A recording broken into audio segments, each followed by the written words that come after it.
All right, so what I'm going to do today is make some more of these boxes out of plywood.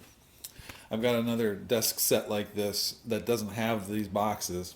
So I'm going to use some 2x4s and some plywood, and we're going to make some boxes. I'm going to have this box, and its dimensions are 10 inches on each of these sides.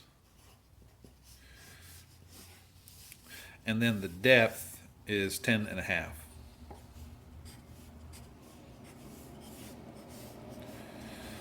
Okay.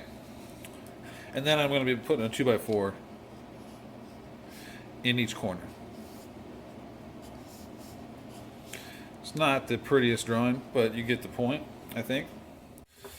So my plywood is a 1/2 inch thick, so I'll take an inch off of this, so I'll need two 9-inch by 10 and a half. And I'll need four 10 and a half inch 2x4s. All right, that's to do one box. I'm gonna have to double that up, so really I'll need the total. My end total will be 4, 4, and 8, and that should get us started. All right, so I'm gonna use the chop saw to cut out a bunch of these 10 inchers here. I'm not gonna be real or too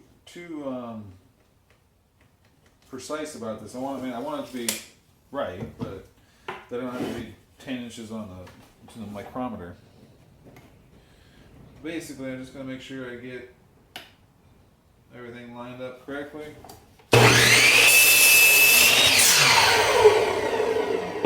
And chop out 8 of these puppies.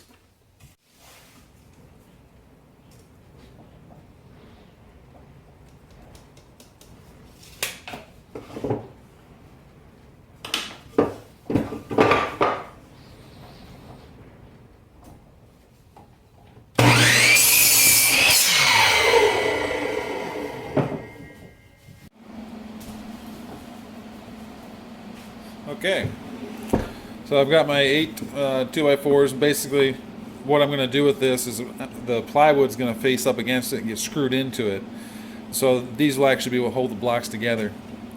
It should make them pretty sturdy. I'm using half inch plywood. Now I've got to go to the plywood and cut out my 10 by 10 and a half and 9 by 10 and a half inch rectangles that I'll be able to get these, be able to put these in there and start making these boxes. Now, ideally on a piece of plywood like this, you'd go ahead and run it through a table saw. I don't have a table saw, so I'm going to be using a saber saw or a jigsaw. Some people call it that. I'm going to cut this down to 10 and a half inches, and then I'll come back and take some 9-inch pieces out and then some 10-inch pieces out. So basically, I'll be clamping this to the workbench so that I can use the saw on it, and then we'll go from there. I'm going to try to use a small one back here so that my saber saw won't run into the clamp. And I think I'll just give myself some extra room back here, and this will be fine. And then I'm just going to use a straight edge to go ahead and measure off and mark where 10 and a half inches is.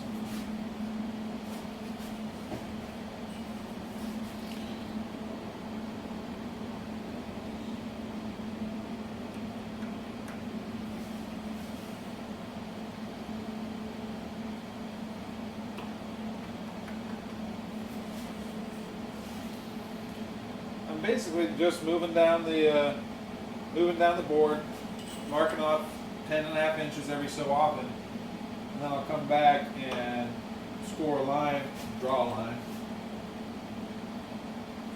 so I'll know where to cut. And then I can just take my ruler here, get it lined up, and just mark all the way down. And then I just move down and repeat the process. It's sort of a pain in the butt. I'm going to have to go and just cut this strip off, but overall it's not really that bad of a. It goes quick with the saber saw. So this is when I was growing up, I had a saber saw that my dad's. And, I don't think either one of us knew anything about it. We had the same blade for it. I mean, it really was not my favorite tool because it just didn't work very well. And it didn't work very well because it wasn't able to do that. I think it was more a point that we didn't know how to use it. We didn't know anything about saw speed or saw type. There's different types of blades to accomplish different types of work. The one that I'm putting in right now has a very fine edge, and it has a medium cut speed.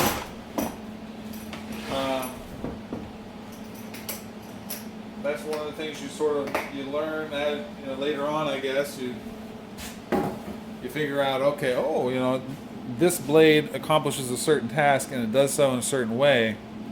It makes it a lot easier to use, and it makes the tool more enjoyable to use. So that I would encourage you, if you've never even thought about it, to read the instructions. That they can be a big help, and that's what I did. A couple months ago when I bought this tool, and I was amazed at how much easier it was to use than the one I had in my childhood. So anyway, I'm going to put my hearing protection in, and then we'll get to sawing.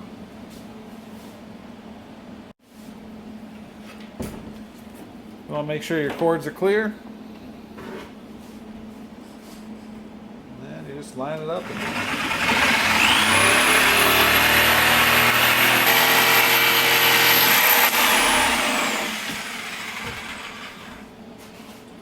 And it's as simple as that.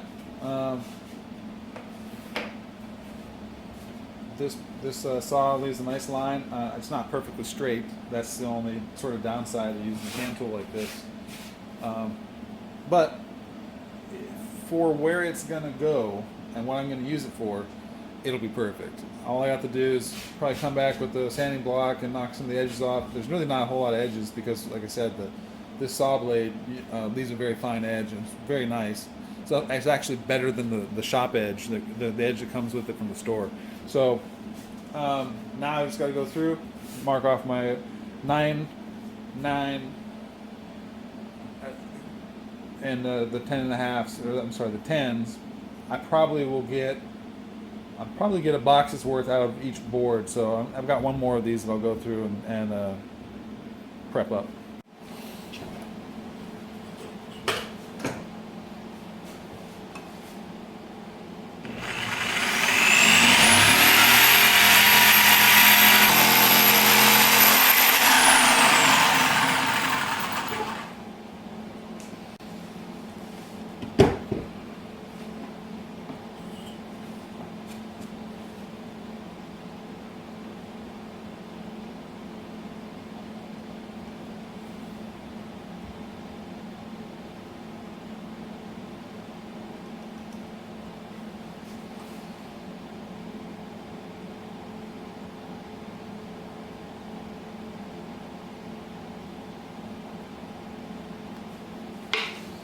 There's 2 9-inch pieces, and I'm guessing that they're not going to be completely perfect.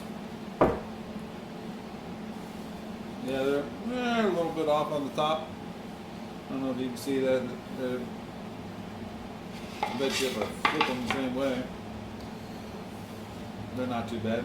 But they do they grow a little bit on the top. I'll just have to knock that down with the sanding block.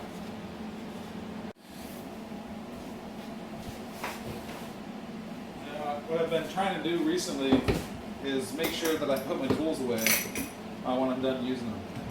And that's one of those simple life lessons that duh, you put your tools away. But I have a bad habit of occasionally here and there, wanting to rush through to the next project or next part, and just setting the tools to the side. And usually that just makes more of a mess than anything else. So what I try and do now is when I'm done with a certain tool, I make sure that it goes back in its location, in its correct location, and then make sure I'm done with it, make sure it goes back where it goes. So that's just as simple as that. But that goes right along with, you know, learning about your tools as well. You want to know how they work,